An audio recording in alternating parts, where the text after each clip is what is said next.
It's the Flow Friday Night Sports Show, and it's time to welcome back Graeme Spud McKay, the man, the myth, the legend. We're going to talk Northern Areas football now. And Spud, how are you, mate? Oh, I'm good, thanks, Jace. Excellent. Crop report first. Have you been out seeding?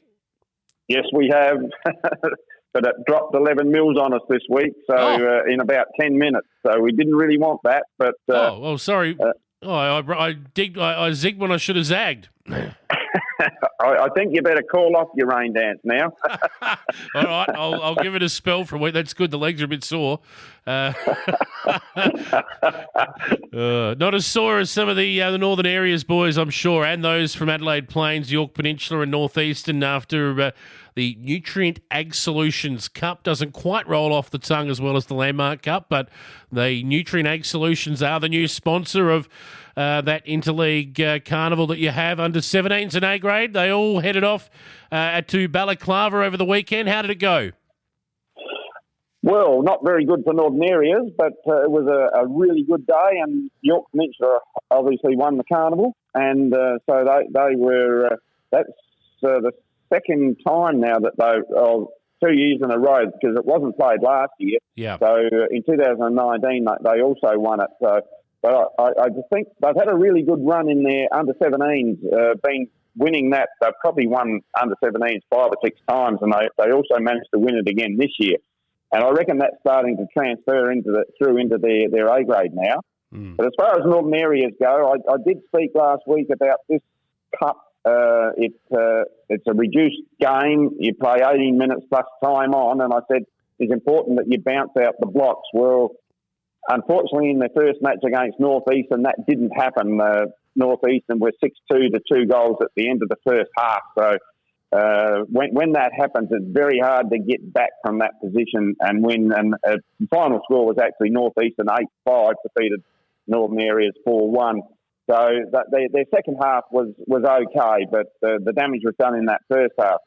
Mm. When it comes to the playoff for third and fourth, Northern Areas, they finished up playing Adelaide Plains, and that was a much better effort by Northern Areas, because they were leading at the first half, into the first half, 4-3 to 3-2, but then in the second half, Adelaide Plains were able to just get over the top of them, and it was 8-4 to 7-4, a goal in it. And so that was probably not the result that we wanted to see for Northern Areas, but there was some pretty good, consistent performance there. Will Hewitt was good once again, having a good season. Aidan Lee managed to figure in the best players now. He's having a really good season. And it was good to see that John Nicholas from Orroroo played well in the first game, because John won a medal way back in 2011 or something like that. Might be even before that, 2009. But he's having probably the best season for some time, and it's good to sort of see that. So there was a good performance for Northern Areas, but unfortunately they finished fourth, and so therefore, it's a great learning place for them to play at that level. Even if you don't win, the players learn a lot, and it's great to be there. And then, of course, those that have managed to be selected, there would have been players selected for the zone that's coming up. That also is another curve upwards for them, and they will get better from playing in those representative games. No doubt at all, Spud. And you touched on the under-17s before. York Peninsula won that as well. How did the Northern Areas under-17s go? A bit slow out the blocks again.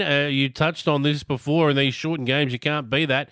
In the game against North Eastern, and whilst they won the second half, it was too little too late. Yeah, it was a pretty similar result to the A grade, although they weren't quite as close in the playoff for third and fourth, because there was about 4 goals on that one too. So, yeah, similar thing, but Northern Areas have had a really good history in the under-17, so you have crops of lads that come along, and then you have a bit of a drop-off. But as I said, it's just a great learning curve for those that can be over there and play in those games. and they'll go on and be pretty good players in the future, I'm sure. Yeah, they will, and a good opportunity for those kids to play against other kids their own age, because in club matches, obviously, there's lots of top-up kids, youngsters, so they're playing against some kids younger than them. A lot of them are playing senior footy as well, the better kids at 16, 17, so they're playing against guys older. When they get a chance to play in these association clashes, everyone around them is around about 16, 17, so it's a good experience in terms of that. Yeah, that's dead right, because there would have been some of those would have already been given A-grade experience, and so you're dead right with being able to play, match yourself against a similar age and all be on the same level. Yeah, like the weight for age stakes, really, for the youngsters. Yeah. Obviously not as much prize money up for grabs, but never mind. Not quite. Back to club matches now, though, and we return this week for round 9 of 15. Wow, this season's getting along from us, isn't it? It is. Round 9 of matches in the A grade. Let's have a look at the matches that are set up for us to talk about this week. First of all, Crystal Brook. They will host your boys, Jamestown Peterborough, and they've been improving each week, Jamestown Peterborough. Can they get close to Crystal Brook this week? Look, I think it'll be a similar story to what it has been for their last, 3 or 4 games have been really good. They've put a lot of pressure on, but not able to sustain it and hold the opposition for the full 4 quarters. I would have thought Crystal Brook fits that category pretty well because of their forward line. Daniel Hull up forward, Darren Shillabeer at centre-half forward. And then their on-ballers in Joel Millard, Luke Capitola, Braden Kirk are all quality players. But, like Jamestown Peterborough with Matt White, he's been probably their most consistent player for most of the season, and did represent the association last Saturday. So he'll be a solid performer for them in the middle there. Henry Hall is another one. Daniel Clark on the wing has been pretty consistent, and Greg Farr will try and marshal the back line, because he's going to have the unenviable job of trying to stop those key forwards, and I just don't think they'll be able to do that, unfortunately. But I'm sure they'll give a really good account of themselves for a half, but may not be able to sustain it for the full 4 quarters. Whatever they concede, we just want to see 5 or 6 goals on their name at the end of the day, Jamestown Peterborough. I think that's where the improvement continues on, and it will keep them interested too. So let's hope we see that. But yes, Crystal Brook should win. Orroroo, they take on Southern Flinders, who've made their way up to 3rd on the ladder, believe it or not. Orroroo will start warm favourites at home and should win this fairly comfortably, though. You wouldn't think that this would be the match that Orroroo would lose, especially at Orroroo. So, yeah, they've got, as I've already said, John Nicholas, Tom Moten, Patrick McCarthy at centre-half forward for them. And their forward line is very strong, with Nick Homps at full forward and Luke Bowman playing out of the pocket there and having a bit of a run in the ruck every now and again. But that's usually not very often, because Aidan Lee is excelling there, and at this early stage would be a chance for the medal, I would have thought. Southern Flinders, on the other hand, their coach Nick Pearce will be leading the ruck there.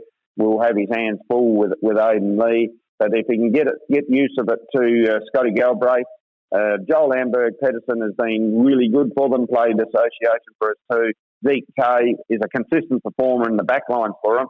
They've got a reasonable side, Southern Flinders, but you wouldn't think that they would be able to get over the top of Orroroo, but it's a great learning curve for them, because that's who they've got to beat if they want to win the main one at the end of the year.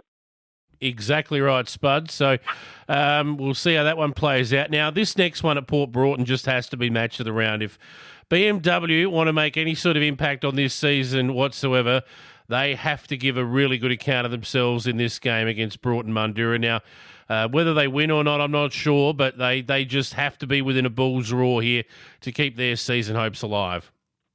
Yeah, I don't know whether they will, because obviously they got 2 really consistent performers in Alec, their coach Alec Kanga and Lucas Kanga, last year's medalist. He's just a quality player, figured in their best players in the association last week there. They seem to be doing consistently in their best players, but we struggle to get anybody else consistently in there. But Jackson Cumnock is a really good youngster. He's an under 21 for them.